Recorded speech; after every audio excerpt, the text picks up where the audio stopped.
আল্লাহ হাফেজ। ঠিক আছে, আল্লাহ হাফেজ। ভালো থাকবেন। ভালো থাকবেন।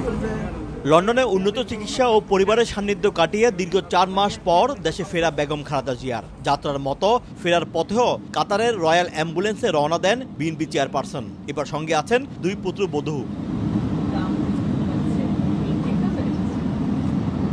হিথ্রো আন্তর্জাতিক বিমানবন্দরে মাকে বিদায় জানাতে এসে আবেগ আপ্লুত 17 বছর ধরে প্রবাসে অবস্থানরত বড় ছেলে তারেক রহমান। এই সময় প্রবাসী নেতাকর্মীদের তারেক রহমানকে দেখে রাখতে বলেন বেগম জিয়া।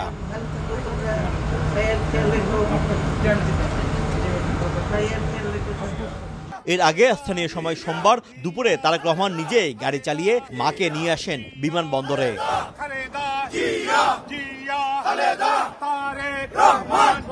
লন্ডন সময় দুপুর 2:20 দিকে বিমানবন্দর এলাকায় তাদের গাড়ি পৌঁছালে বিএনপি চেয়ারপারসনকে বিদায় জানাতে আসেন হাজারো নেতাকর্মী। স্লোগান, অভ্যর্থনা আর প্রাণঢালা ভালোবাসা সিক্ত হন বেগম জিয়া। এ সময় নেতাকর্মীদের উদ্দেশ্যে হাস্যোজ্জ্বল মুখে হাত নাড়িয়ে শুভেচ্ছা জানান বিএনপি চেয়ারপারসন। ম্যাডামকে হাসি মুখে বিদায় দিলাম। ম্যাডাম খুবই অত্যন্ত প্রাঞ্জল এবং হাসি মুখে আমাদেরকে হাত নাড়িয়েছেন। সালাম জানালাম, শুভেচ্ছা জানালাম। ইনশাআল্লাহ তিনি মহান পাক রব্বুল আলামিনের অশেষ রহমতে সুস্থ অবস্থায় তিনি বাংলাদেশে যাবেন। দেশনেত্রী বেগম খালেদা জিয়ার বাংলাদেশ, লক্ষ লক্ষ লোকের সমাগম হবে কালকে ঢাকায়।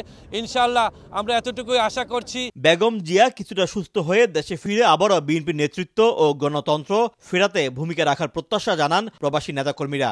আমরা অত্যন্ত আনন্দিত, ম্যাডাম কিছুটা হলেও সুস্থ হয়ে দেশে ফিরে যাচ্ছেন এবং দেশের যে গণতন্ত্রের জন্য আজীবন সংগ্রাম করেছেন, আগামীতেও গণতন্ত্রের উন্নয়নে ভূমিকা পালন করবেন। ধন্যবাদ। বাংলাদেশের মানুষকে আশা আকাঙ্ক্ষার প্রতীক খালেদা জিয়া নেতৃত্ব দিবে, সুস্থভাবে দেশকে আবার গণতন্ত্র পুনরুদ্ধার করবেন।